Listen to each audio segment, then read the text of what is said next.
नेपाल का नया खेल, भारत को छोड़ अमेरिका से बढ़ती नजदीकी, यूरेनियम पर सस्पेंस, नेपाल अमेरिका कनेक्शन से भारत चीन सतर्क हो जाए, बालेन शाह के फैसलों से बदलेगा गेम, भारत को टेंशन क्यों?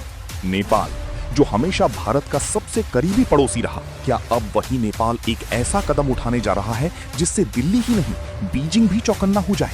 यूरेनियम, अमेरिका और बदलता पावर गेम, आखिर मामला क्या है? दक्षिण एशिया की राजनीति में इन दिनों एक नया मोड़ देखने को मिल रहा है और इसके केंद्र में है नेपाल। हाल के महीनों में काठमांडू की विदेश नीति में हल्का लेकिन अहम बदलाव दिख रहा है। नेपाल एक तरफ जहां पारंपरिक रूप से भारत के साथ गहरे रिश्ते रखता है, खुली सीमा, व्यापार और सांस्कृतिक जुड़ाव, वहीं दूसरी तरफ अब वो नए पार्टनर्स की तलाश में भी नजर आ रहा है। यहीं से चर्चा शुरू होती है एक संवेदनशील मुद्दे की, यूरेनियम। कुछ रिपोर्ट्स और विश्लेषणों में ये बात सामने आई है कि नेपाल अपने प्राकृतिक संसाधनों के उपयोग को लेकर नए विकल्प तलाश रहा है, जिसमें अंतर्राष्ट्रीय सहयोग भी शामिल हो सकता है। इसी कड़ी में अमेरिका के साथ बढ़ती कूटनीतिक बातचीत ने कई सवाल खड़े कर दिए हैं। क्या नेपाल वॉशिंगटन के साथ किसी स्ट्रैटेजिक समझौते की तरफ बढ़ रहा है? और अगर ऐसा होता है तो इसका असर भारत और चीन दोनों पर पड़ सकता है। भारत और नेपाल के रिश्ते हमेशा से खास रहे हैं, लेकिन समय समय पर कुछ मुद्दों जैसे सीमा विवाद या राजनीतिक बयान की वजह से तनाव की खबरें भी सामने आती रही हैं। ऐसे में अगर नेपाल नए सहयोगियों के साथ आगे बढ़ता है तो दिल्ली के लिए ये एक संकेत हो सकता है कि क्षेत्रीय समीकरण बदल रहे हैं। दूसरी तरफ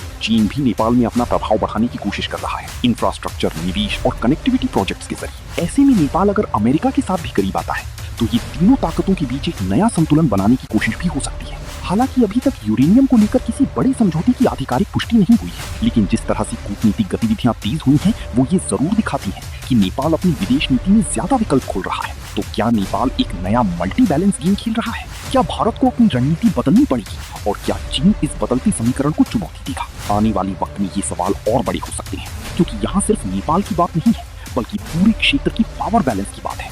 सच्ची हिंदुस्तानी चैनल सब्सक्राइब कर कमेंट में जय हिंद लिखिए।